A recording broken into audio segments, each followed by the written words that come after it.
qaranglar. Tushib ketyapti, qaradi aktivligini. Aktivniyda uzilib Вообще yo'q. tinmaydi. Xo'p, eng ko'p keladigan savollarga javob beraman. Vaginal zuluk og'ritadimi? Bitta o'z bilan ayta olaman. Umuman og'ritmaydi.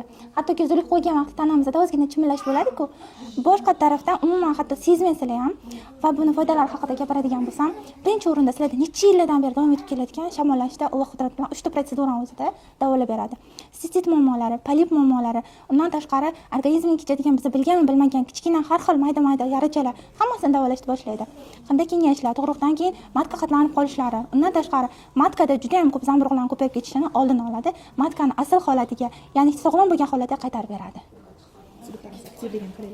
Ketishga qaradi. Yo'qolib ketyapti hammasi. Bular rosa aktiv bo'lishadi.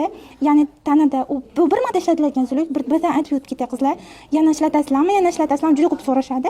Bir marta ishlatiladi va bu umrida umuman qon ichmagan, kichkinaligida ichgan o'zi boqiladi spesialniy chaqaloq payt. Undan keyin bu 3 yil, 2 yilgacha qon ichmaydi va shu zuluk shu holat Indoneziyadan keladi va buni protseduralar ishlatganimizdan keyin albatta bir martalik otib yuboriladi.